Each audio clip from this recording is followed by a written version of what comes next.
मनोज अपने आप को बहुत खुशकिस्मत मानता था क्योंकि उसको बहुत अच्छी पत्नी जो मिली थी।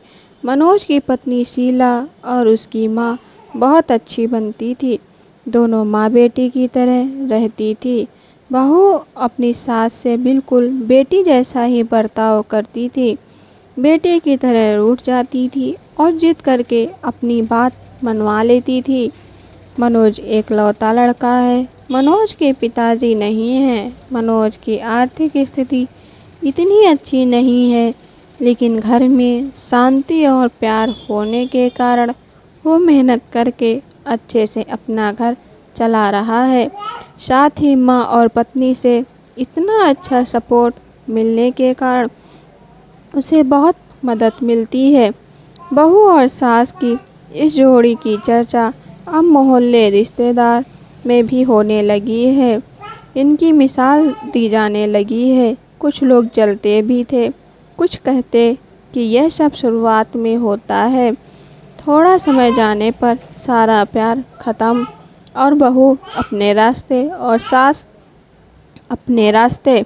सब कुछ अच्छा ही चल रहा था, लेकिन एक सुबह मनोज की माँ मनोज को ज़ोर से चिल्लाकर उसके कमरे से बाहर बुलाती हैं। मनोज पूछता है, क्या हुआ माँ, क्यों चिल्ला रही हो? मनोज की माँ बोलती है कि तेरी पत्नी को समझा ले, अब बस बहुत हो गया। मैं इतने दिन से चुप रही, लेकिन अब मुझसे नहीं होता। वो हर बात में मुझसे जिद करती है। माँ ने शायद ही इतनी ज़ोर से आज तक नहीं चिल्लाया होगा। इतने में बहू भी कमरे से आकर माँ से पूछती है, क्या हुआ माँ जी, आप क्यों परेशान हैं? माँ कहती है, तू चुप कर, मुझे तुमसे बात नहीं करनी। बहू कहती है, क्या हुआ, मुझसे कुछ गलती हुई है क्या? माँ बोलती है कि तू अपना यह नाटक बंद कर और मुझे अब तेरे साथ नहीं रहना है। माँ कहती है, बेटा तू मुझे गांव छोड़ आ। बेटा बोलता है, वहाँ कौन है और वहाँ क्या करोगी? माँ कहती है, वहाँ मेरा भाई है और मुझे बची हुई ज़िंदगी वहीं गुजारनी है। बहू बोलती है, माँ जी आप कैसी बातें कर रही हैं?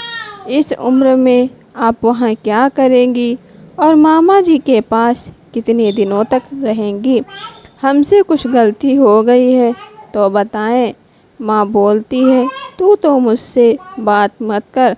तेरी माँ मैं नहीं हूँ, तेरी माँ वो है जिसने तुझे जन्म दिया है, पर तुझे कुछ सिखा नहीं पाई।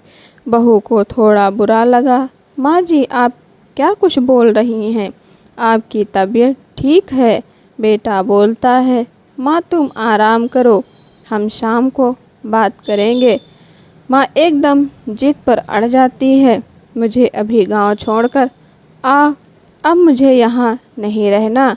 मनोज और उसकी पत्नी को कुछ समझ नहीं आता, लेकिन माँ जिद पर अड़ी रहती है तो मनोज को उनकी बात माननी पड़ती है और उन्हें गांव छोड़कर आना पड़ता है।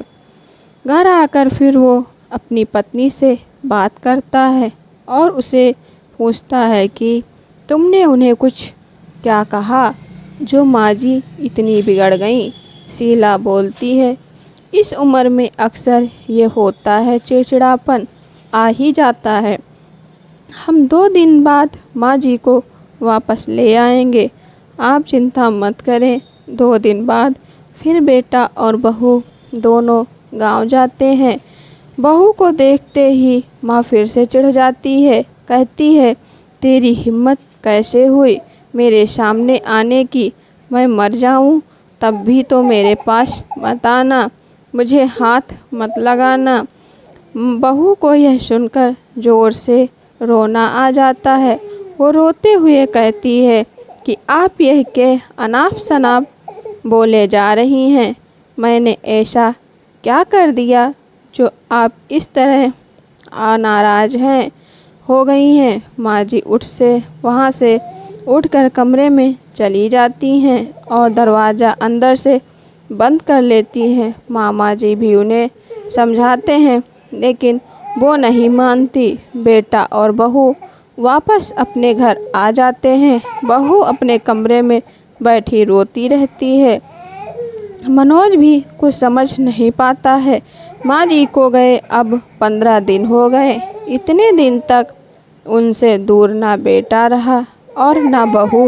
मनोज की पत्नी उन्हें फिर गांव जाने को कहती है और कहती है जैसा वो बोलूं वैसा वहाँ जाकर कहना। मनोज जाता है और माँ को कहता है, माँ तुम्हारी बहू सीढ़ी पर से गिर गई है और 5 दिन से तुम्हें याद कर रही है। माँ एकदम से बोलती है, क्या 5 दिन और तू अब बता रहा है? वो फटाफट तैयार होकर मनोज के साथ वापस आती है। साथ में मामा जी भी आते हैं। माँ घर पहुंचकर ज़ोर से पुकारते हुए दरवाजे से आती है। बहू बहू और बहू के कमरे में जाकर बिस्तर पर सोई बहू के गले लग जाती है और रोने लगती है। बहू भी माँ जी से मिलकर रोती है। फिर बहू कहती है, जब आप इतना प्यार करती हैं तो वहाँ क्यों बैठी हैं? 15 दिन से माँ जी कहती हैं तुमने झूठ बोलकर मुझे बुलाया। हाँ, पर पहले यह बताओ आप लोग ऐसा बर्ताव क्यों कर रही थी? आपको मेरी कसम। माँ जी बहू के फिर गले लगती हैं और कहती हैं, बेटा उस दिन जब मैं मंदिर से आई तो मैंने तुम्हारी और मनोज की बातें सुन ली। तुम बोल रही थी कि अभी हम संतान नहीं कर सकते क्योंकि उसकी ठीक से परवरिश नहीं कर पाएंगे। मैं तुम दोनों पर बोझ बन गई। मेरी वजह से तुम ना जाने कितनी चीज़ों से समझौता कर रहे हो।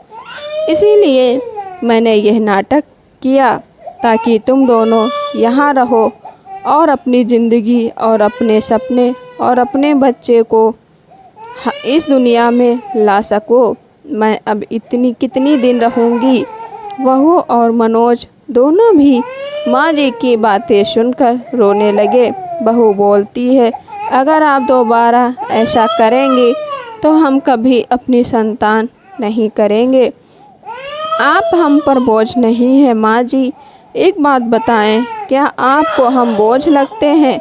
जब कोई माँ अपनी संतान को बोझ नहीं समझती तो फिर बेटे और बहू कैसे ऐसा सोच सकते हैं? और जो ऐसा सोचे वो अच्छा इंसान नहीं। मनोज कहता है, माँ अब तुम भी यहीं रहोगी और समय आने पर दादी भी बनोगी।